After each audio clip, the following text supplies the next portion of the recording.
Okay.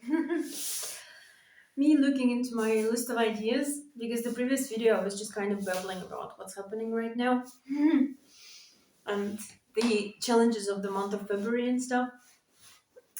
But yeah, I feel like I feel like quite a lot of things are happening, but got to come back to my list of stuff which I wanted to talk about.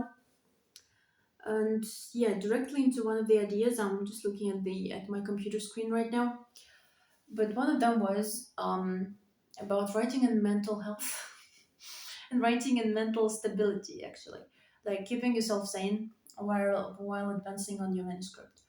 Actually, I feel like this could be a whole course. This could be a whole video of like 3 hours, where like there is a round table, of people who actually are published, who are professional writers, and who talk about that stuff.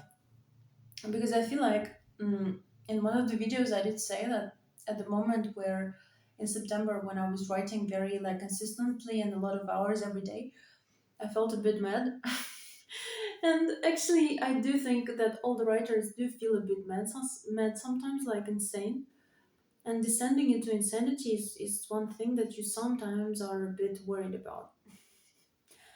And it's not really a secret that a lot of people who are creatives, no matter in what field they are creative in, they do have mental health issues. They do have depression, anxiety, panic attacks, PTSD. They do have severe mental illnesses, multiple personality disorder, just a lot of different disorders and a lot of different mental problems. It's not also a secret that a lot of people who are very talented in the creative field actually, took their life because of their mental health problems and who suffered from it for years in a very, very, very severe way.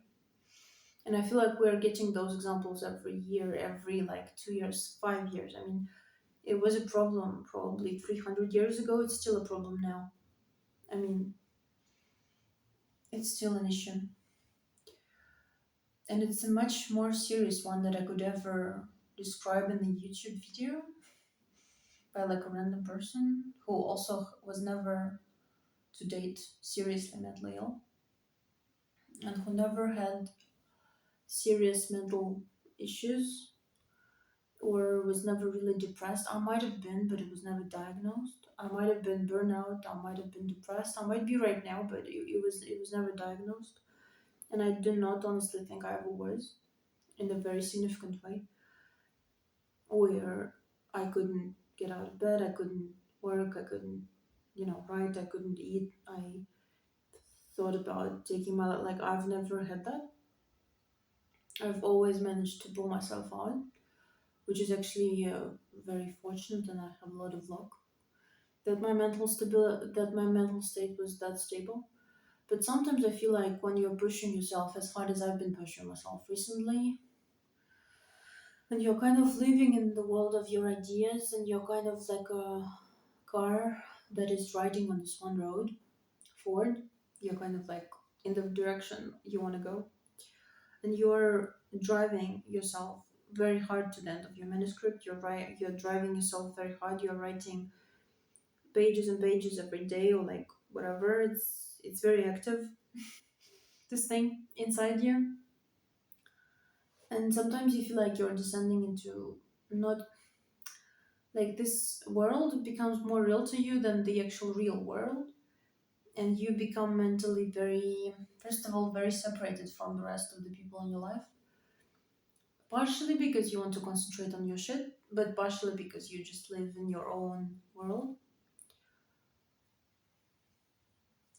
and it becomes hard for you to be mentally in a good place.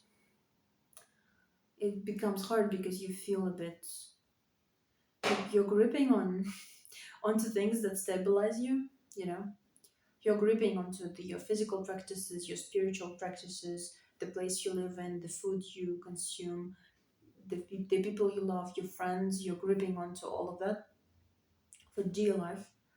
Because honestly, sometimes being mentally stable is challenging. It's just challenging to inhabit that world inside of yourself, and also not and also control all the emotions and all the feelings you feel. Because the more intense is the world, the more intense you feel about it, whenever someone, I don't know, does something in that world, sometimes you feel it as though it happened to you. Whenever you feel for one of your heroes, you feel it as though it happened to you. And you feel insane at times because you care so much about people who don't exist. And you feel insane as well because you want to transfer their experience and the things that you want to transfer onto the page so clearly, and you want to be as graphic and as good as possible as a writer, but you feel this mental like shaking. I don't know how to explain. Not saying that it's not possible to manage. Let me look at the clock quickly. 6 minutes, okay. I thought it was more actually. Thought it was like 10, 12. I'm not saying it's not possible to manage. I'm not saying it's hard to manage. I mean, it is hard to manage, yeah. But I guess the question is, how do you keep yourself sane? And how do you keep yourself mentally endurant enough to get to the end?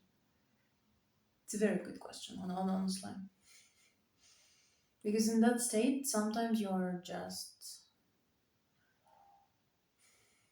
your nervous system and your body and your bones and your soul and your nerves and your brain are kind of all working overtime, and you feel like someone who's being put under pressure for imaginary things.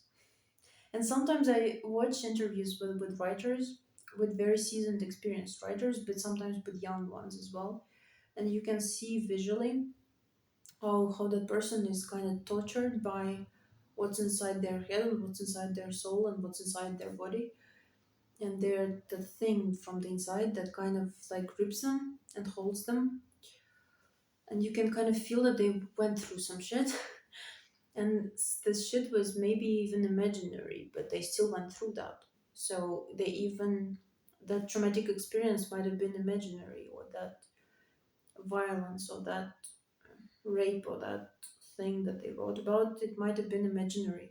It might not even have been real, but you can see so clearly that they have gone through the shit.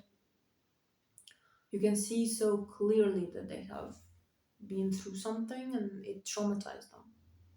And I do think that for talented writers, it's very hard because they have nightmares, they have panic attacks, they feel all those things, and it's hard. It's hard. And also you feel a bit insane because there is all this, when what they say in all those videos for the manifestation and stuff, where you gotta feel it before it happens, you gotta be in that world before it happens. And sometimes I feel so hard that I'm in one world, in one place inside my head. I'm like imagining it so vividly and I'm feeling it and I'm really in it and I'm inhabiting it and I'm in a completely different universe on the inside, and on the outside is still all the same. And on the outside is still that real world, quote unquote. And sometimes this disparity between the what's inside of you and what's outside of you, it's too great. And that's why I feel like creative people get perceived as strange, get perceived as weird, as freaks. I'm borrowing that word, that word from Harry Potter book 7, when her sister calls her a freak for being a witch, even though she's not really a freak, she's just a freak to her sister, but she labels her as that because she's unfamiliar and she's jealous. So sorry, Lily is the mother of Harry Potter is unfamiliar to the normal people, and her sister is so jealous and she wants to go into the magic school as well. And she labels her as a weirdo. And I feel like that's why people who live in their own worlds have a bit of trouble connecting to the real one. And I feel like that's why people also have trouble connecting to them. Because you find yourself, especially towards the end of the manuscript or when you're really, really plugged in, like you feel the ideas flowing, you feel the voice coming, and you kind of have to get it onto the page, or at least you feel always this simmering thing at the back of your brain where you gotta come back to it, you gotta come back to it, you gotta work it, you gotta work it. And at times you feel like you're too disconnected, you're becoming too disconnected from your reality, you're too inside what you've imagined, and it's hard just to kind of remember things and do errands and talk to people and uh, care. It's hard to care. I feel like I stopped caring about like a lot of things I used to care about. I don't know if it's good or bad, but I feel like a lot of stuff I used to care about a lot. I just kind of like I stopped caring about that shit. I don't care anymore. I can't find the energy to care. That's also the thing. Like all your energy goes to that world. All your force goes to that world. All your ability and capacity and concentration goes to that world. What happens in the real world doesn't really concern you or interest you anymore. And I believe when you're too far gone, you could become a bit insane. You could be mentally unstable. You could be mentally kind of shifting to the place where you don't even know what's happening. Even though I try hard as I can to hold myself on that age and to still live the life that I live without drifting too far off into the imaginary one. Maybe I'm exaggerating all of this, by the way. Maybe it's not that critical because, none of the very popular writers really went mad, as far as I understand, as far as I know. But I do think you have to arrange your life sometimes in a way where you gotta like either have a very clear border between the reality and the imaginary, or you just gotta live around it. But when you have a complete two completely different realities, and you have to be like two completely different versions of yourself for each of them, and one of them is inside of you and one of them is outside, sometimes you feel like a bit of a personality split. Or like two faces, like one mask and two faces. And I feel like this mental health thing is tied into that. Okay, 30 minutes, so I think I'm gonna end it there. But I feel like this topic might merit another one, simply because, I mean, yeah, it's an endless thing.